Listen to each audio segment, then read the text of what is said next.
ಶಂಕರಂ ಶಂಕರಾಚಾರ್ಯಂ ಕೇಶವಂ ಬಾದರಾಯಣಂ ಸೂತ್ರಭಾಷ್ಯಕೃತೌ ವಂದೇ ಭಗವಂತೌ ಪುನಃ ಪುನಃ. ಶ್ರುತಿ ಸ್ಮೃತಿ ಪುರಾಣಾನಾಂ ಆಲಯಂ ಕರುಣಾಲಯಂ ನಮಾಮಿ ಭಗವತ್ಪಾದಂ ಶಂಕರಂ ಲೋಕಶಂಕರಂ. ಆತ್ಮೀಯ ವೀಕ್ಷಕರೇ, ಹಿಂದಿನ ವಿಡಿಯೋದಲ್ಲಿ ನಾನು ಲಘು ವಾಕ್ಯ ವೃತ್ತಿ ಬಗ್ಗೆ ಕೆಲವು ವಿಚಾರಗಳನ್ನು ಮಾತಾಡಿದ್ದೆ. ಈಗ ಮುಂದುವರಿಸಿ ಇದನ್ನು ಪಾರ್ಟ್ 2 ಅಂತ ತಾವು ತಿಳ್ಕೊಳ್ಬೇಕು. ಇದ್ರ ಬಗ್ಗೆ ಸ್ವಲ್ಪ ಇನ್ನೂ ಹೆಚ್ಚಿನ ವಿಚಾರವನ್ನು ನಾವು ತಿಳಿದುಕೊಳ್ಳಬೇಕಾಗಿದೆ. ಲಘು ವಾಕ್ಯ ವೃತ್ತಿಯಲ್ಲಿ ಇದೊಂದು ಪ್ರಕರಣ ಗ್ರಂಥ ಅಂತ ಹೇಳಿದ್ದೆ. ಇಲ್ಲಿ ಭಗವತ್ಪಾದ ಶಂಕರರು ವೇದಾಂತ ವಾಕ್ಯವಾದ ಅಹಂ ಬ್ರಹ್ಮಾಸ್ಮಿ ಎಂಬುದನ್ನು ತಿಳಿದುಕೊಳ್ಳಬೇಕು. ಅಂದರೆ ನಾನು ಈ ದೇಹವಲ್ಲ, ಮನಸ್ಸಲ್ಲ, ಬುದ್ಧಿಯಲ್ಲ, ಚಿತ್ತ ಅಲ್ಲ, ಅಹಂಕಾರವಲ್ಲ, ಮತ್ತು ಸ್ಥೂಲ ಶರೀರವೂ ಅಲ್ಲ, ಸೂಕ್ಷ್ಮ ಶರೀರವೂ ಅಲ್ಲ, ಕಾರಣ ಶರೀರವೂ ಅಲ್ಲ, ಅದರೊಳಗಿರುವ ಚೈತನ್ಯ ಎಂದು ತಿಳಿದುಕೊಳ್ಳಬೇಕು ಎಂಬುದನ್ನು ಇಲ್ಲಿ ಮುಖ್ಯವಾದ ಉದ್ದೇಶವನ್ನು ಇಟ್ಟುಕೊಂಡು ಬೋಧನೆ ಮಾಡಿರ್ತಾರೆ ಅಂತ ನಮಗೆಲ್ಲ ಗೊತ್ತಾಗಿದೆ. ಈಗ ಆದರೆ ಈ ಬೋಧನೆಯನ್ನು ನಾವು ಸಾಕ್ಷಾತ್ಕರಿಸಿಕೊಳ್ಳುವುದು ಹೇಗೆ ಎಂಬುದನ್ನು ಈ ವಿಡಿಯೋದಲ್ಲಿ ನಾವು ತಿಳಿದುಕೊಳ್ಳಲು ಪ್ರಯತ್ನಿಸೋಣ. ಭಗವತ್ಪಾದರು ಹೇಳ್ತಾರೆ, 3 ಸ್ಥಿತಿಗಳು ಪ್ರತಿಯೊಬ್ಬ ಮನುಷ್ಯನ ಜೀವನದಲ್ಲಿ ಪ್ರತಿದಿನ ಬಂದು ಹೋಗುತ್ತದೆ. ಯಾವುದು? ಜಾಗೃತ ಸ್ಥಿತಿ, ಸ್ವಪ್ನ ಸ್ಥಿತಿ ಮತ್ತು ಸುಷುಪ್ತಿ ಸ್ಥಿತಿ. ಅಥವಾ ಜಾಗೃತ ಸ್ಥಿತಿ, ನಾನೀಗ ನಿಮ್ಮ ಜೊತೆ ಮಾತಾಡೋದು ಜಾಗೃತ ಸ್ಥಿತಿ. ನಾನು ನಿದ್ದೆ ಹೋದರೆ ಸ್ವಪ್ನ ಸ್ಥಿತಿ. ನಾನು ಗಾಢವಾದ ನಿದ್ದೆ ಹೋದರೆ ಅದನ್ನು ಸುಷುಪ್ತ ಸ್ಥಿತಿ ಅಂತ ಹೇಳ್ತಾರೆ. ಭಗವತ್ಪಾದರು ಹೇಳ್ತಾರೆ, ಈ 3 ಸ್ಥಿತಿಗಳಲ್ಲೂ ಚೈತನ್ಯವು ಕೆಲಸ ಮಾಡ್ತಾ ಇದೆ. ಆ ಚೈತನ್ಯವೇ ನೀವು ಅಂತ ತಿಳಿದುಕೊಳ್ಳಬೇಕು ಅನ್ನೋದು ಮುಖ್ಯವಾದ ಇಲ್ಲಿ ವಿಚಾರ. ಈ 3 ಸ್ಥಿತಿಯಲ್ಲೂ, ಅಂದ್ರೆ ನೀವು ಜಾಗೃತ ಸ್ಥಿತಿಯಲ್ಲಿ ಇದ್ದರೂ, ಸ್ವಪ್ನ ಸ್ಥಿತಿಯಲ್ಲಿ ಇದ್ದರೂ, ಸುಷುಪ್ತಿ ಸ್ಥಿತಿಯಲ್ಲಿ ಇದ್ದರೂ ಚೈತನ್ಯ ಕೆಲಸ ಮಾಡುತ್ತಿರುವುದರಿಂದಲೇ ಈ ದೇಹ, ಈ ಮನಸ್ಸು, ಈ ಬುದ್ಧಿ ಮತ್ತು ಈ ದೇಹ ಬದುಕಿದೆ, ಅಂದರೆ ಉಸಿರಾಡ್ತಾ ಇದೆ ಅಂತ ನೀವು ತಿಳ್ಕೊಳ್ಳಬೇಕು. ಆದರೆ ಈ ದೇಹ ನೀವಲ್ಲ ಅಂತ ತಿಳ್ಕೊಳ್ಬೇಕು. ಆ ಚೈತನ್ಯ ಶಕ್ತಿಯೇ ನೀವು ಅಂತ ತಿಳ್ಕೊಳ್ಬೇಕು ಅಂತ ಹೇಳಿ ವಿಚಾರ. ಈಗ ಭಗವತ್ಪಾದ ಶಂಕರರು ಮುಂದುವರಿಸುತ್ತಾ ಹೇಳ್ತಾರೆ, ಈ ಜಾಗೃತ ನೋಡಿ, ಈ 3ನೇ ಸ್ಥಿತಿಯಾದ ಸುಷುಪ್ತಿ ಸ್ಥಿತಿಯಲ್ಲಿ ನಮಗೆ ಕಾರಣ ಶರೀರ ಇರತ್ತೆ. ಈ ಸುಷುಪ್ತಿ ಸ್ಥಿತಿಯಲ್ಲಿ ಅಂತಃಕರಣ ಸಹಿತವಾದ ಮನಸ್ಸು, ಬುದ್ಧಿ, ಚಿತ್ತ, ಅಹಂಕಾರ, 5 ಕರ್ಮೇಂದ್ರಿಯಗಳು, 5 ಜ್ಞಾನೇಂದ್ರಿಯಗಳು ಲಯ ಆಗಿರುತ್ತೆ. ಅಂದ್ರೆ ಆಕ್ಟಿವ್ ಆಗಿರೋಲ್ಲ, ಇನ್ಆಕ್ಟಿವ್ ಆಗಿರುತ್ತದೆ. ಮತ್ತೆ ಅಲ್ಲಿ ಏನಿದೆ? ಅಲ್ಲಿ ಅಜ್ಞಾನ ಮಾತ್ರ ಇದೆ. ಅಜ್ಞಾನ ಅಂದ್ರೆ ಏನು? ಇದು ಎಲ್ಲವೂ ಲಯ ಆಗಿರೋದ್ರಿಂದ ಜ್ಞಾನವನ್ನು ಕೊಡುವಂತ ಜ್ಞಾನೇಂದ್ರಿಯಗಳು ಇಲ್ಲ, ಕರ್ಮ ಮಾಡುವಂತ ಕರ್ಮೇಂದ್ರಿಯಗಳು ಆಕ್ಟಿವ್ ಆಗಿ ಇಲ್ಲ, ಮನಸ್ಸಿಲ್ಲ, ಬುದ್ಧಿ ಇಲ್ಲ, ಅಂತಃಕರಣ ಇಲ್ಲ. ಹಾಗಾಗಿ ಅದನ್ನು ಅಜ್ಞಾನದ ಸ್ಥಿತಿ ಅಂತ ಹೇಳೋದು ನಾವು. ಅದು ಲೌಕಿಕವಾಗಿಯೂ ಅಜ್ಞಾನದ ಸ್ಥಿತಿಯೇ. ಆಮೇಲೆ ಅಲ್ಲಿ ಯಾವುದು ಏನಾಗತ್ತೆ ಅಂತ ನಮ್ಗೆ ಗೊತ್ತಾಗಲ್ಲ, ಅದಕ್ಕೆ ಅದನ್ನು ಅಜ್ಞಾನ ಸ್ಥಿತಿ ಅಂತ ಹೇಳೋದು ಅಷ್ಟೇ. ಇವಾಗ ಅಲ್ಲೂ ಚೈತನ್ಯ ಶಕ್ತಿ ಇದೆ. ಅಲ್ಲಿ ಚೈತನ್ಯ ಶಕ್ತಿ ಕೆಲಸ ಮಾಡ್ತಾ ಇರೋದ್ರಿಂದ ನಾವು ಉಸಿರಾಡ್ತಾ ಇದ್ದೇವೆ ಅಂತ ಭಗವತ್ಪಾದರು ಹೇಳ್ತಾರೆ. ಇಲ್ಲಿಂದ ನೀವು ಅರ್ಥ ಮಾಡ್ಕೊಳ್ಬೇಕು. ಹಾಗಾಗಿ ಸುಷುಪ್ತಿ ಸ್ಥಿತಿಯು ಮೋಕ್ಷಕ್ಕೆ ಅತ್ಯಂತ ಹತ್ತಿರವಾದ ಸ್ಥಿತಿ ಅಂತ ಹೇಳಿ ಭಗವತ್ಪಾದರು ಸ್ಪಷ್ಟವಾಗಿ ಹೇಳ್ತಾರೆ. ಮತ್ತೇನು ಹೇಳ್ತಾರೆ? ಇದನ್ನು ನೀವು ಪ್ರತ್ಯೇಕ ಮಾಡಿ ಅರ್ಥ ಮಾಡಿಕೊಳ್ಳದಿದ್ದರೆ, ಅಂದರೆ ನಾನು ನಿಮ್ಗೆ ಹಿಂದಿನ ವಿಡಿಯೋದಲ್ಲಿ ಬಿಂಬ ಪ್ರತಿಬಿಂಬ ನ್ಯಾಯವನ್ನು ಹೇಳಿದ್ದೆ. ಅಂದ್ರೆ ಈ ದೇಹ ಜಡ, ಈ ಮನಸ್ಸು ಜಡ, ಈ ಬುದ್ಧಿ ಜಡ.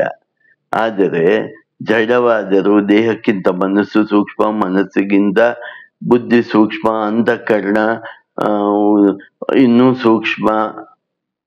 ಈ ಸೂಕ್ಷ್ಮದಲ್ಲಿ ಭಗವಂತನ ಪ್ರತಿಬಿಂಬ ಉಂಟಾಗುತ್ತದೆ. ಆ ಪ್ರತಿಬಿಂಬವೇ ನಾವು, ಅದನ್ನು ಜೀವಭಾವ ಅಂತಾರೆ.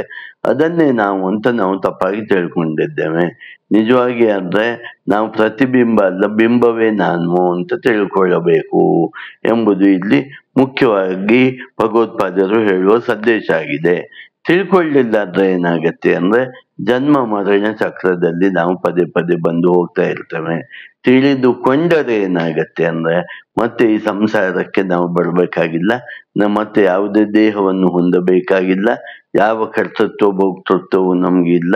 ನಾವು ಜೀವನ್ ಮುಕ್ತರಾಗ್ತೇವೆ ಮತ್ತು ಸತ್ತ ನಂತರ ವಿದೇಹ ಮುಕ್ತಿಯನ್ನು ಪಡೆಯುತ್ತೇವೆ ಅಂತ ಇಲ್ಲಿ ಭಗವತ್ಪಾದ ಶಂಕರರು ಅತಿ ಸ್ಪಷ್ಟವಾಗಿ ಹೇಳೋದ್ರಿಂದ ನಾವು ಈ ದೇಹದಲ್ಲಿ ಇದ್ದಾಗಲೇ ನಾವು ಜೀವ ಅಲ್ಲ, ಚೈತನ್ಯ ಸ್ವರೂಪರು ಎಂದು ತಿಳಿದುಕೊಳ್ಳಬೇಕು, ಅಥವಾ ಬೋಧ ಸ್ವರೂಪರು ಎಂದು ತಿಳಿದುಕೊಳ್ಳಬೇಕು ಅಂತ ಭಗವತ್ಪಾದರು ಹೇಳ್ತಾರೆ.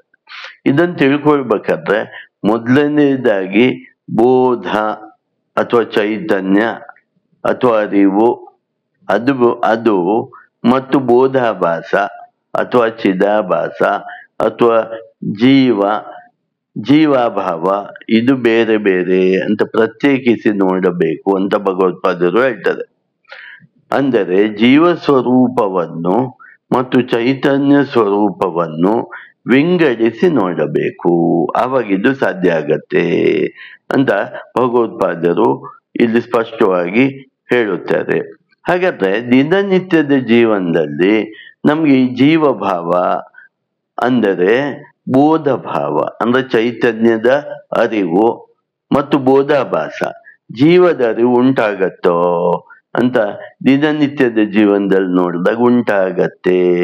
ಆದರೆ ನಾವು ಅದನ್ನು ಗಮನಿಸಿರುವುದಿಲ್ಲ ಅಂತ ಇಲ್ಲಿ ಭಗವತ್ಪಾದ ಶಂಕರರು ಸ್ಪಷ್ಟವಾಗಿ ಹೇಳ್ತಾರೆ. ಹಾಗಾದ್ರೆ ಅದು ಹೇಗೆ ಉಂಟಾಗುತ್ತದೆ ಅಂತ ನಾವು ನೋಡ್ಬೇಕು.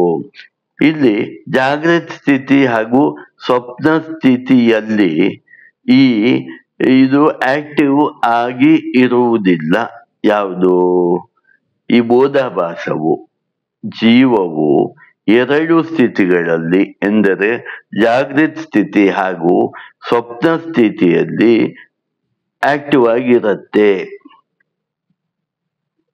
ಯಾವ್ದು ಆಕ್ಟಿವ್ ಆಗಿರುತ್ತೆ? ಈ ಬೋಧಾಭಾಸ ಅಥವಾ ಜೀವ. ನಾವು ಅದೇ ಚೈತನ್ಯ, ಅದೇ ಬೋಧ, ಅದೇ ಅರಿವು ಎಂದು ತಪ್ಪಾಗಿ ತಿಳಿದುಕೊಳ್ಳುತ್ತೇವೆ.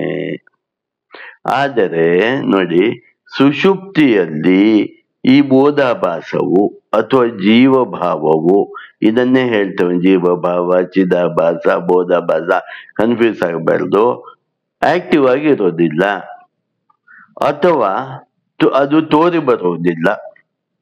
ಯಾಕಂದ್ರೆ ಸುಷುಪ್ತಿಯಲ್ಲಿ ಬುದ್ಧಿ ಕೆಲಸ ಮಾಡುವುದಿಲ್ಲ, ಅಂತಃಕರಣದಿಂದ ಕೂಡಿದ ಬುದ್ಧಿಯು ಕೆಲಸ ಮಾಡುವುದಿಲ್ಲ. ಹಾಗಾಗಿ ಬುದ್ಧಿ ಅನ್ನೋದು ರಿಫ್ಲೆಕ್ಟಿಂಗ್ ಮೀಡಿಯಾ. ಈಗ ನಾನು ಕನ್ನಡಿ ಮುಂದೆ ನಿಂತ್ರೆ ನನ್ನ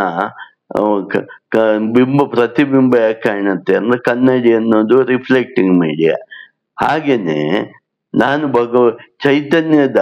ಚೈತನ್ಯ ಸ್ವರೂಪವನ್ನು ರಿಫ್ಲೆಕ್ಟ್ ಮಾಡುವ ಮೀಡಿಯಾ ಯಾವುದು ಅಂದ್ರೆ ಅಂತಃಕರಣ ಅಥವಾ ಬುದ್ಧಿ. ಈ ಬುದ್ಧಿ ಅಥವಾ ಅಂತಃಕರಣ ಅಲ್ಲಿ ಲಯವಾಗಿರುವುದರಿಂದ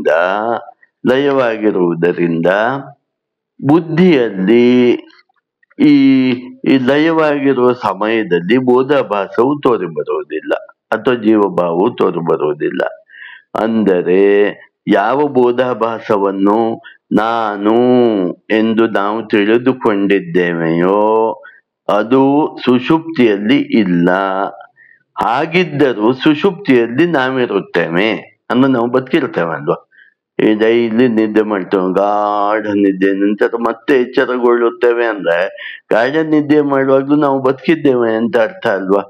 ಹಾಗಾದ್ರೆ ಜೀವಭಾವ ಇಲ್ಲದಿದ್ದಾಗಲೂ ನಾವು ಬದುಕಿದ್ದೇವೆ ಅಂದ್ರೆ ಬದುಕಿರುವ ನಾನು ಯಾರು? ಅದೇ ಚೈತನ್ಯ ಸ್ವರೂಪವೇ ನಾವು ಅಂತ ಇಲ್ಲಿ ತಿಳ್ಕೊಳ್ಬೇಕು ಅಂತ. ಹಾಗಾಗಿ ಇಲ್ಲಿ ಏನು ಗೊತ್ತಾಗತ್ತೆ? ಆ ಬೋಧಾಭಾಸವು ನಾನಲ್ಲ ಅಥವಾ ಚಿದಾಭಾಸವು ನಾನಲ್ಲ. ಹಾಗಾಗಿ ಇದರಿಂದ ಸ್ಪಷ್ಟವಾಗಿ ಗೊತ್ತಾಗುವುದು ಏನಂತ ಹೇಳಿದ್ರೆ, ನಾವು ಬೋಧಾಭಾಸ, ನಾದ ಜೀವ ಅಲ್ಲ, ನಾವು ಬೋಧವೇ ಅಥವಾ ಚೈತನ್ಯ ಸ್ವರೂಪವೇ ಅಥವಾ ಅರಿವೇ ವಿನಃ ಜೀವ ಅಲ್ಲ ಅಂತೇಳಿ ಗೊತ್ತಾಗತ್ತೆ ಅಂತ ಭಗವತ್ಪಾದರು ಹೇಳ್ತಾ ಮುಂದುವರ್ತಾರೆ. ಆದರೆ ಸುಷುಪ್ತಿಯಲ್ಲಿ ಜೀವಭಾವವಿಲ್ಲದಿದ್ದರೂ ಚೈತನ್ಯವು ಇರುವುದರಿಂದ ನಾವು ಜೀವಂತವಾಗಿರ್ತೇವೆ. ಜಾಗೃತ ಅವಸ್ಥೆಯಲ್ಲೂ ಬೋಧವು ಆತ್ಮ ಚೈತನ್ಯವು ಕಂಡು ಬರುತ್ತದೆ. ಯಾವಾಗ ಮನಸ್ಸು ಬುದ್ಧಿಗಳು ಸ್ಟಿಲ್ ಆಗತ್ತ, ಅಂದ್ರೆ ಯೋಚನಾ ರಹಿತವಾಗಿರುತ್ತವೋ, ವೃತ್ತಿರಹಿತವಾಗಿರುತ್ತವೋ, ಆಗ ಸತ್ವಗುಣವು ಜಾಸ್ತಿ ಆಗುತ್ತದೆ. ಈ ಸತ್ವಗುಣವು ಜಾಸ್ತಿ ಆದಾಗ ಈ ಚೈತನ್ಯದ ಅರಿವಾಗುತ್ತದೆ. ಅಂದ್ರೆ ನಾವು ಚೈತನ್ಯ ಅನ್ನುವ ಅರಿವು ನಮ್ಗೆ ಉಂಟಾಗುತ್ತದೆ. ಸುಷುಪ್ತಿಯಲ್ಲಿ ಜೀವಭಾವವು ಲಯವಾದಾಗ ಶುದ್ಧ ಚೈತನ್ಯವು ಅಜ್ಞಾನವನ್ನು ಮಾತ್ರ ಬೆಳಗುತ್ತದೆ. ಇಲ್ಲಿ ಅಂತಃಕರಣ ಲಯವಾಗಿರುತ್ತದೆ. ಇಷ್ಟು ನಮ್ಗೆ ಅರ್ಥ ಆಯ್ತು. ಆದರೆ ಜಾಗೃತ ಅವಸ್ಥೆಯಲ್ಲಿ ಅಂತಃಕರಣ ಲಯವಾಗುಲ್ಲ, ಇರತ್ತೆ. ನಾವು ಧ್ಯಾನ ಎಲ್ಲ ಮಾಡಿದಾಗ, ನಾವು ಯೋಚನಾರಹಿತವಾಗಿದ್ದಾಗ ಅಂತಃಕರಣವು ವೃತ್ತಿರಹಿತವಾಗಿರುತ್ತದೆ. ಸುಷುಪ್ತಿಯಲ್ಲಿ ತಮಸ್ಸಿನಿಂದ ಲಯವಾಗಿರುವುದರಿಂದ ಶುದ್ಧ ಚೈತನ್ಯ ಪ್ರಕಟವಾದರೆ, ಅಂದ್ರೆ ನಾವು ಸುಷುಪ್ತಿಯಲ್ಲಿ ನಾವು ತಮಸ್ಸಿನ ಗುಣ ಪ್ರಧಾನವಾಗಿರುತ್ತೇವೆ. ಆ ತಮಸ್ಸಿನ ಗುಣದಿಂದಾಗಿ ಅಂತಃಕರಣ ಲಯವಾಗತ್ತೆ, ಅಂದ್ರೆ ನಮಗೆ ಇಲ್ಲವಾಗುತ್ತದೆ. ಆದರೆ ಜಾಗೃತ ಸ್ಥಿತಿಯಲ್ಲಿ ಸತ್ವಗುಣದಿಂದ ಅಂತಃಕರಣವನ್ನು ನಾವು ಲಯ ಮಾಡಿಕೊಳ್ಳುವುದರಿಂದ ನಮ್ಗೆ ನಾವು ಚೈತನ್ಯ ರೂಪ ಅಂತ ತಿಳ್ಕೊಳ್ಬಹುದು ಅಂತ ಇಲ್ಲಿ ಭಗವತ್ಪಾದರು ಹೇಳ್ತಾರೆ. ಸುಷುಪ್ತಿಯಲ್ಲಿ ಆಬ್ಸೆನ್ಸ್ ಆಫ್ ಅಂತಃಕರಣ, ಅಂದ್ರೆ ಅಂತಃಕರಣವಿರುವುದಿಲ್ಲ, ಲಯವಾಗಿರುತ್ತದೆ. ಜಾಗೃತಾವಸ್ಥೆಯಲ್ಲಿ ಆಬ್ಸೆನ್ಸ್ ಆಫ್ ಅಂತಃಕರಣ ವೃತ್ತಿ, ಅಂದ್ರೆ ಯೋಚನಾರಹಿತವಾದ ಸ್ಥಿತಿ. ಹೇಗಿದು ಸಾಧ್ಯಪ್ಪ ಅಂದ್ರೆ ಧ್ಯಾನ ಸಾಧನೆಯಿಂದ ಸಾಧ್ಯ. ಅದಕ್ಕೆ ಧ್ಯಾನವನ್ನು ಮಾಡಬೇಕು ಅಂತ ಹೇಳೋದು, ಅದಕ್ಕೆ ಧ್ಯಾನವನ್ನು ಮಾಡ್ತಾರೆ. ವೃತ್ತಿರಹಿತ ಸ್ಥಿತಿಯನ್ನು ಹೊಂದಿದರೆ ನಾವು ಚೈತನ್ಯ ಹೆಚ್ಚು ಹೆಚ್ಚಾಗಿ ಪ್ರಕಟವಾಗುತ್ತದೆ. ಯಾಕಂದ್ರೆ ಅಲ್ಲಿ ಸತ್ವಗುಣವು ಹೆಚ್ಚು ಹೆಚ್ಚು ಪ್ರಕಟವಾಗುತ್ತದೆ. ವೃತ್ತಿಗಳು ಇದ್ದಾಗ ಮನಸ್ಸು ಬುದ್ಧಿ ಅಂತಃಕರಣಗಳಲ್ಲಿ ಈ ವೃತ್ತಿ ಇದ್ದಾಗ, ಜಗತ್ತಿನಲ್ಲಿ ನೋಡಿದಾಗ ಆ ವೃತ್ತಿಗಳನ್ನು ಚೈತನ್ಯವು ಬೆಳಗುತ್ತದೆ. ಆ ವೃತ್ತಿಗಳನ್ನು ಚೈತನ್ಯ ಯಾವಾಗ್ಲೂ ಇರ್ತಲ್ಲ, ಅದು ನಾವು ಜಗತ್ತಲ್ಲಿ ತೊಡಗಿದ್ದಾಗ ನಾವು ಮಾಡುವ ಯೋಚನೆಗಳನ್ನು ಬೆಳಗತ್ತೆ, ನಾವು ಮಾಡುವ ಕೆಲಸಗಳನ್ನು ಬೆಳಗುತ್ತದೆ. ವೃತ್ತಿಗಳು ಅಂದ್ರೆ ನಾವು ಮಾಡುವ ವೃತ್ತಿಗಳು ಚಿದಾಭಾಸದಿಂದ, ಅಂದರೆ ಬೋಧಾಭಾಸದಿಂದಲೇ ಕಾಣಿಸುತ್ತಿವೆ. ಬೋಧಾಭಾಸ ಅಂದ್ರೆ ನಿಮ್ಗೆ ಗೊತ್ತಾಗಿತ್ತಲ್ಲ, ಪ್ರತಿಬಿಂಬ ಅಂದ್ರೆ ಏನು, ಜೀವಭಾವದಿಂದ ಕಾಣಿಸುತ್ತಾ ಇದೆ ಅಂತ. ಅವುಗಳನ್ನು ಚೈತನ್ಯವು ಬೆಳಗುತ್ತದೆ. ಚೈತನ್ಯ ಇರುತ್ತೆ ಅಲ್ವಾ, ಅದನ್ನು ಬೆಳಗ್ತಾ ಇರುತ್ತೆ. ಈಗ ಸೂರ್ಯನ ಮುಂದೆ ಏನೇ ಬಂದ್ರು ಅದು ಬೆಳಗಲ್ವಾ, ಅದೇ ತರ ಅಂತಃಕರಣದಲ್ಲಿ ವೃತ್ತಿಗಳು ಬಂದರೂ ಸಹ ಅದನ್ನು ಚೈತನ್ಯವು ಬೆಳಗುತ್ತದೆ, ಅಥವಾ ಚೈತನ್ಯದಿಂದ ಅದು ಬೆಳಗಿಸಲ್ಪಡುತ್ತದೆ ಅಂತ ನೀವು ಹೇಳ್ಬಹುದು. ಈಗ ಬೋಧಭಾವ ಅಥವಾ ಜೀವರೂಪ ಹಾಗೂ ಬೋಧರೂಪ ಅಂದ್ರೆ ಅರಿವು. ಈಗ ಬೋಧ ರೂಪದಲ್ಲಿ ವೃತ್ತಿಗಳು ಇಲ್ಲ, ಚೈತನ್ಯದಲ್ಲಿ ವೃತ್ತಿಗಳು ಇಲ್ಲ. ಬೋಧಾಭಾಸ ಅಥವಾ ಜೀವಭಾವ, ಇಲ್ಲಿ ವೃತ್ತಿಗಳು ಇವೆ. ಚಿದಾಭಾಸಗಳು ಅಥವಾ ಬೋಧಾಭಾಸಗಳು ಅಥವಾ ಪ್ರತಿಬಿಂಬ ವೃತ್ತಿಯನ್ನು ಬೆಳಗುತ್ತದೆ. ಹಾಗಾಗಿ ನಾನು ಎಂಬ ವ್ಯವಹಾರ ನಮ್ಗೆ ಉಂಟಾಗುತ್ತದೆ. ನಾನು ಅಂತ ವ್ಯವಹಾರ ಉಂಟಾಗೋದು ಹೇಗೆ? ಚೈತನ್ಯವು ಜೀವವನ್ನು ಬೆಳಗತ್ತೆ, ಜೀವವು ಅಲ್ಲಿ ಬರುವ ಯೋಚನೆಗಳು ವೃತ್ತಿಗಳನ್ನು ಬೆಳಗುತ್ತದೆ.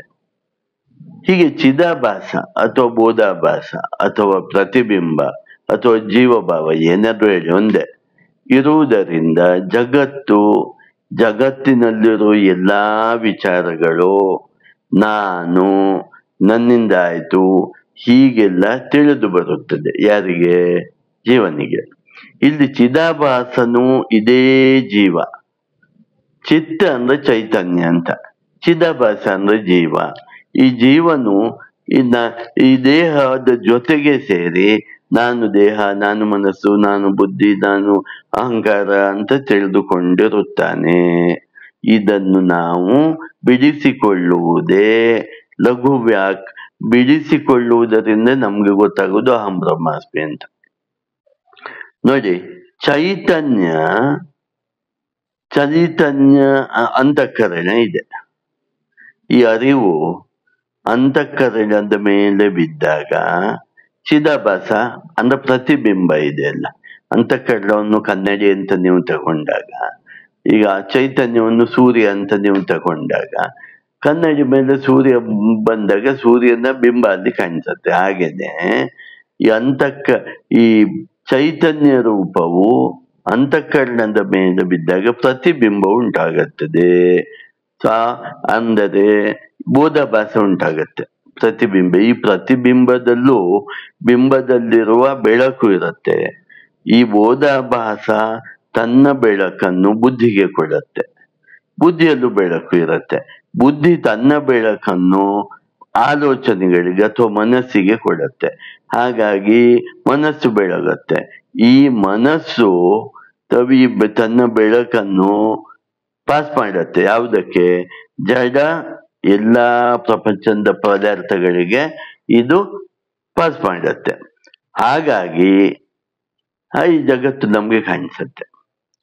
ಆದ್ರೆ ಗುಣದೋಷಗಳು ನೋಡುವಾಗ ನಮ್ಗೆ ಹಾಗಾದ್ರೆ ಹೇಗೆ ಕಂಡು ಬರುತ್ತದೆ? ಕೆಲವರು ಒಳ್ಳೆಯವರು ಅನ್ಸತ್ತೆ, ಕೆಲವು ಕೆಟ್ಟದ್ದು ಅನ್ಸತ್ತೆ, ಕೆಲವನ್ನು ನಾವು ಇಷ್ಟಪಡ್ತೇವೆ. ಶಬ್ದ, ರಸ, ರೂಪ, ಗಂಧಗಳನ್ನು ಯೋಚನೆಗಳು ಟಚ್ ಮಾಡಿದಾಗ, ಅಂದರೆ ಶಬ್ದ, ರಸ, ರೂಪ, ಗಂಧ ಇದು ನಿಮ್ಗೆ ಗೊತ್ತಲ್ಲ. ಇವುಗಳನ್ನು ಶಬ್ದ ಅಂದ್ರೆ ಕೇಳಿಸ್ಕೊಳ್ಳೋದು, ರೂಪ ಅಂದ್ರೆ ಕಣ್ಣಿಂದ ನೋಡೋದು, ರಸ ಅಂದ್ರೆ ನಾವು ಅದನ್ನು ಆಹ್ಲಾದಿಸುವುದು, ಗಂಧ ಅಂದ್ರೆ ಈ ಪೃಥ್ವಿ ತತ್ವ. ಇವುಗಳ ಮೂಲಕ ಯೋಚನೆಗಳು ಹೋದಾಗ ನಮ್ಮಲ್ಲಿ ರಾಗ ಮತ್ತು ದ್ವೇಷ ಉಂಟಾಗುತ್ತದೆ. ಅಂದ್ರೆ ಇದು ಇಷ್ಟ ಇಲ್ಲ ಅಂಥದ್ದು ಉಂಟಾಗುತ್ತದೆ. ಒಳ್ಳೆಯದು, ಕೆಟ್ಟದು ಮತ್ತು ಉದಾಸೀನತೆ, 3 ವಿಚಾರಗಳು ಉಂಟಾಗುತ್ತದೆ. ಈ 3 ವಿಚಾರಗಳು ಚೈತನ್ಯದಲ್ಲಿಲ್ಲ, ಬೋಧದಲ್ಲಿಲ್ಲ, ಅಥವಾ ನಾವೇ ಚೈತನ್ಯ ಅಂತ ತಿಳ್ಕೊಂಡಾಗ ಅಲ್ಲಿ ಇಲ್ಲ. ಇದು ಜೀವನಲ್ಲೂ ಇಲ್ಲ. ಹಾಗಾದ್ರೆ ಎಲ್ಲಿದೆ ಅಂದ್ರೆ ವೃತ್ತಿಯಲ್ಲಿದೆ, ಯೋಚನೆಯಲ್ಲಿದೆ. ಬುದ್ಧಿಯ ಕ್ರಿಯೆಯಿಂದ ಇದು ಗೋಚರಿಸತ್ತೆ. ಆ ವೃತ್ತಿಯಲ್ಲಿರುವ ಸಂಸ್ಕಾರಗಳಿಂದ ಅದು ಹಾಗೆ ಕಂಡು ಬರುತ್ತದೆ. ವೃತ್ತಿ ಸುಮ್ಮನೆ ಆಗೋಲ್ಲ. ತಮೋಗುಣ, ರಜೋಗುಣ, ಸಾತ್ವಿಕ ಗುಣಗಳಿಂದ ನಮ್ಮಲ್ಲಿ ಬರುವ ಯೋಚನೆಗಳು ಬರ್ತವೆ. ಅದನ್ನೇ ವೃತ್ತಿ ಅಂತ ಹೇಳ್ತವೆ. ಹಾಗಾಗಿ ವೃತ್ತಿಯ ಜೊತೆಗೆ, ಯೋಚನೆಗಳ ಜೊತೆಗೆ ನಮ್ಮ ಸಂಸ್ಕಾರಗಳು ಸೇರಿಕೊಂಡಾಗ ಇದು ಒಳ್ಳೆದು, ಇದು ಕೆಟ್ಟದ್ದು ಅಂತ ಕಂಡು ಬರುತ್ತದೆ ವಿನಾ ಚೈತನ್ಯದಲ್ಲಿ ಒಳ್ಳೆದು ಕೆಟ್ಟದ್ದು ಅಂತ ಇಲ್ಲ. ಹಾಗಾಗಿ ಪರಮಾತ್ಮನಲ್ಲಿ ಒಳ್ಳೆದು ಕೆಟ್ಟದ್ದು ಅಂತ ಯಾವುದೂ ಇಲ್ಲ. ಹಾಗಾಗಿ ನೀವು ಚೈತನ್ಯ ಸ್ವರೂಪರು ಅಂತ ತಿಳಿದಾಗ ನಿಮ್ಗೆ ಒಳ್ಳೆದು ಕೆಟ್ಟದ್ದು, ಧರ್ಮ ಅಧರ್ಮ, ಪಾಪ ಪುಣ್ಯ ಅನ್ನೋದು ಇಲ್ಲ ಅಂತ ಇಲ್ಲಿ ನಾವು ತಿಳ್ಕೊಳ್ಬೇಕು. ಇದು ಇರೋದು ನಮ್ಮ ವೃತ್ತಿಗಳಲ್ಲಿ. ರಾಗದ್ವೇಷಗಳಿಂದ ಕೂಡಿದ ವಸ್ತುಗಳು, ಲೈಕ್ ಮತ್ತು ಡಿಸ್ಲೈಕ್, ಚೈತನ್ಯ ಅದರ ಮೇಲೆ ಬಿದ್ದಾಗ ಅದು ತೋರಿ ಬರ್ತದೆ. ಹೊರತು ರಾಗದ್ವೇಷಗಳು ಚೈತನ್ಯ ಸ್ವರೂಪವಾದ ನನ್ನಲ್ಲಿ ಇಲ್ಲ. ಯಾವುದೇ ರೀತಿಯ ಅದಕ್ಕೂ ನನಗೂ ಸಂಬಂಧವೇ ಇರುವುದಿಲ್ಲ ಎಂದು ನಾವು ತಿಳ್ಕೊಳ್ಬೇಕು ಅಂತ ಭಗವತ್ಪಾದರು ಹೇಳ್ತಾರೆ. ಈ ಜಗತ್ತು ಮತ್ತು ಈ ಜಗತ್ತಿನಲ್ಲಿರೋ ವಸ್ತುಗಳು ಶಬ್ದ, ರಸ, ರೂಪ, ಗಂಧ, ಸ್ಪರ್ಶಗಳು ಮತ್ತು ಅವುಗಳ ಬಗ್ಗೆ ಇರುವ ರಾಗ ಮತ್ತು ದ್ವೇಷಗಳಿಂದ ಕೂಡಿದೆ. ಇದೆಲ್ಲದರ ಅನುಭವ ಬಂದು ಹೋಗುತ್ತಾ ಇರುತ್ತದೆ ಎಲ್ಲಿ ವೃತ್ತಿಯಿಂದಾಗಿ. ಆದರೆ ಯಾವಾಗಲೂ ನಿರಂತರವಾಗಿ ಇರುವುದು ಶುದ್ಧ ಚೈತನ್ಯ ಮಾತ್ರ. ಅದೇ ನಾನು ಎಂದು ತಿಳಿಯಬೇಕು ಅನ್ನುವುದೇ ಅಹಂ ಬ್ರಹ್ಮಾಸ್ಮಿ ತತ್ವವಾಗಿದೆ. ಬೋಧಾಭಾಸದಲ್ಲಿ ಅಥವಾ ಪ್ರತಿಬಿಂಬದಲ್ಲಿ ಅಥವಾ ಚಿದಾಭಾಸದಲ್ಲಿ ಅಥವಾ ಜೀವಭಾವದಲ್ಲಿ ಪದೇ ಪದೇ ಅಥವಾ ಬದಲಾವಣೆಗಳು ಉಂಟಾಗುತ್ತದೆ. ಆದರೆ ಆತ್ಮ ಚೈತನ್ಯದಲ್ಲಿ ಯಾವತ್ತೂ ಬದಲಾವಣೆ ಉಂಟಾಗುವುದಿಲ್ಲ. ಸೂಕ್ಷ್ಮವಾಗಿ ನಾವು ಗಮನಿಸಿದಾಗ ನಮಗೆ ಗೋಚರಿಸುವುದು ಏನೆಂದರೆ, ಪ್ರತಿಯೊಂದು ವೃತ್ತಿಯ ಅಥವಾ ಯೋಚನೆಗಳ ಹಿಂದೆ ಚೈತನ್ಯವು ಆ ಯೋಚನೆಗಳನ್ನು ಬೆಳಗುತ್ತಾ ಇರುತ್ತದೆ. ನೋಡಿ, ಇದನ್ನ ಅರ್ಥ ಮಾಡ್ಕೊಳ್ಳಿ. ನಾನೊಂದು ಯೋಚನೆ ಮಾಡ್ತಾ ಇದ್ದೇನೆ ಅಂದ್ರೆ ಯೋಚನೆ ಬರ್ಲಿಕ್ಕೆ ಕಾರಣ ಏನು? ಅದರ ಹಿಂದಿರುವ ಚೈತನ್ಯದ ಶಕ್ತಿ. ಆ ಶಕ್ತಿ ನಾನು ಅಂತ ತಿಳ್ಕೊಳ್ಬೇಕು ಅಂತ. ಈಗ ಒಂದು ಉದಾಹರಣೆ ಮೂಲಕ ಭಗವತ್ಪಾದರು ಹೇಳ್ತಾರೆ, ಬೇರೆ ಬೇರೆ ಬಣ್ಣದ ಮಣಿಗಳು ಇವೆ. ಒಂದು ದಾರ ತಗೊಂಡು ನಾವು ಅದನ್ನು ಜೋಡಿಸ್ತೇವೆ. ಈಗ ಜೋಡಿಸೋದು ಯಾವುದು? ದಾರ. ಅದನ್ನೇ ಚೈತನ್ಯ ಶಕ್ತಿ ಅಂತ ತಿಳ್ಕೊಳ್ಬೇಕು. ಮತ್ತು ಬೇರೆ ಬೇರೆ ಮುತ್ತುಗಳಿವೆ ಅಲ್ಲ, ಈ ಮುತ್ತುಗಳೇ ವೃತ್ತಿಗಳು ಅಂತ ಭಗವತ್ಪಾದ ಶಂಕರರು ಹೇಳ್ತಾರೆ. ಅವರು ಹೇಳ್ತಾರೆ, ಹೇಗೆ ಬೇರೆ ಬೇರೆ ಬಣ್ಣದ ಮುತ್ತುಗಳನ್ನು ಜೋಡಿಸುವ ದಾರವು ಬದಲಾಗದೆ ಒಂದೇ ಆಗಿರುತ್ತದೋ, ಹಾಗೆಯೇ ಅಂತಃಕರಣದ ಬುದ್ಧಿಯಲ್ಲಿ ಬೇರೆ ಬೇರೆ ವೃತ್ತಿಗಳು ಯೋಚನೆಗಳು ಉಂಟಾದರೂ ಸಹ ಅವುಗಳನ್ನು ಬೆಳಗುವ ಅಂದ್ರೆ ಆ ಯೋಚನೆ ಬರ್ಲಿಕ್ಕೆ ಸಹಾಯ ಮಾಡುವ ಇರೋದು ಯಾವುದು? ಒಂದೇ ಶುದ್ಧ ಚೈತನ್ಯ. ಅದು ಯಾವುದೇ ಬದಲಾವಣೆಗೆ ಒಳಪಟ್ಟಿಲ್ಲ. ಅದನ್ನೇ ನಾವು ಅಂತ ತಿಳಿಬೇಕು ಅಂತ.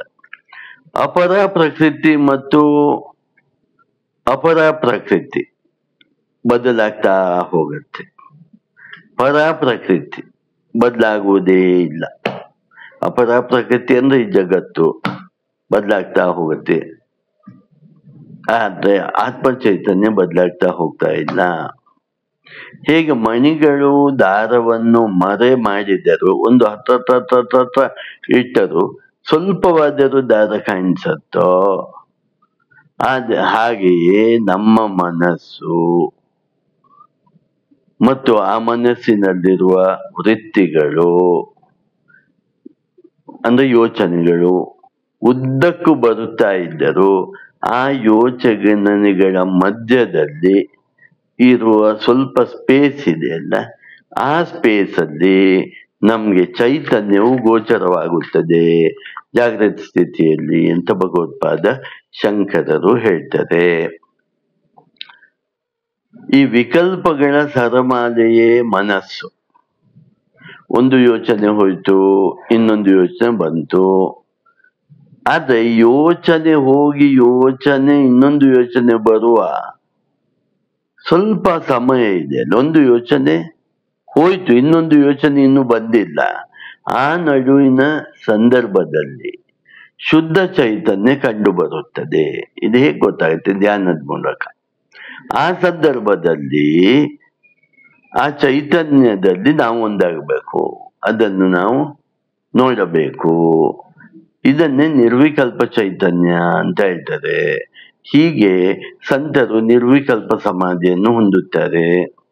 ಯಾರಿಗೆ ಅಪರೋಕ್ಷ ಜ್ಞಾನ ಬೇಕೋ, ಯಾರಿಗೆ ಮೋಕ್ಷವೇ ಬೇಕೋ ಅವರು ಇದನ್ನು ಸಾಧಿಸಬೇಕು. ಅಂದ್ರೆ ಯೋಚನೆಗಳ ಮಧ್ಯದಲ್ಲಿ ಇರುವ ಸ್ಪೇಸ್, ಖಾಲಿಯಾದ ಜಾಗ, ಯೋಚನಾ ರಹಿತವಾದ ಸ್ಥಿತಿ ಇದೆಯಲ್ಲ, ಅದನ್ನು ನಾವು ಅನುಭವಿಸಬೇಕು.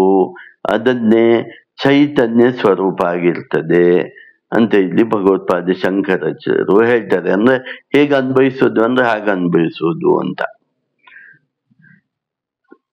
ಹೇಗೆ ಅದನ್ನ ನಾವು ಅಬ್ಸರ್ವ್ ಮಾಡಿ ಸ್ವಲ್ಪ 1 ಸೆಕೆಂಡು 2 ಸೆಕೆಂಡು 3 ಸೆಕೆಂಡು ಅನ್ನೋ ಒಂದು ಯೋಚನೆ ಮತ್ತು ಇನ್ನೊಂದು ಯೋಚನೆ ಮಧ್ಯದಲ್ಲಿರುವ ಸಮಯವನ್ನು ನಿಧಾನವಾಗಿ ಜಾಸ್ತಿ ಮಾಡ್ತಾ ಹೋಗ್ಬೇಕು.